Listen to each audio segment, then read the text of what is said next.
This is Sing to Inspire, where each week we catch up with Tesfa, our Choral Works Initiative Manager, and he shares what he's been up to in the choral community. And if you've missed a previous episode of Sing to Inspire, you can listen to them at yourclassical.org and also listen to our 24-hour choral stream while you're there. We'd also like to thank the Marilyn Halverson Endowed Fund for Classical and Choral Music, recognizing that music is the language of the soul. I'm Julie Amacher. Tesfa, let's talk a little bit about how we as individuals can support the choral groups in our communities and why it's important. Well, it's extremely important because if we don't support them, those choral groups are going to completely disappear. It's almost our obligation. I hate to sound so strong, but it's really our obligation as choral geeks and choral nerds to unite and support the art form and just let's go crazy about choir. It's okay to accept it, like beat our chests and be proud that we're choral geeks. And maybe bring a friend to a concert. Hey, actually, that's pretty cool. I've been seeing a lot of colleges and high schools out there that have like bring a friend day. And they're like, say, hey, show up with a friend, come to rehearsal. If they like it, maybe you can join next year. Let's have more crazy outside the box ideas like that. And hopefully it can help keep our art form relevant. Now, there's been a couple of recent stories in the news about some national choirs that are actually struggling. Can you talk a little bit about that? Yeah, I was on Facebook the other day, and I've been noticing all of these pleas for the American Boychoir School.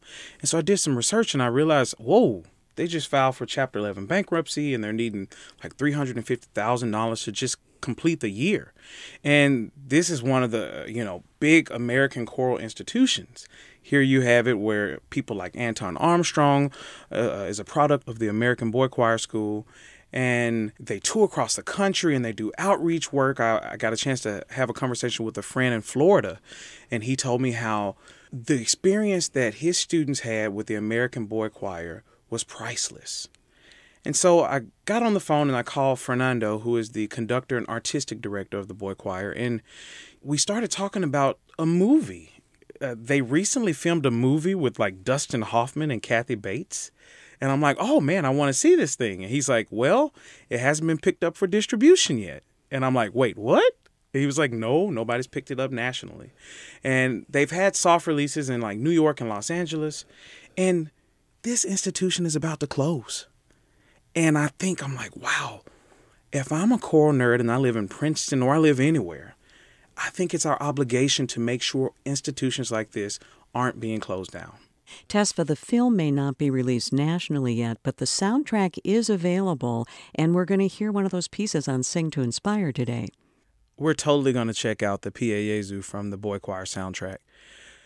In this scene, Stet, who's the troubled 12-year-old kid in the movie, is left all alone at the school during the Christmas break. I don't know about y'all, but when it's Christmas time, one of the things I'm looking forward to is getting back home to Memphis and getting me some ham and sitting back and watching basketball and hanging out with family. And this kid is all alone, and he's walking down the hallways of this school, and he starts to sing the Jesu. It's sad, but it's beautiful at the same time that he's allowing this score to really heal him during his time of loneliness. So here's the Jesu from the Boychoir soundtrack.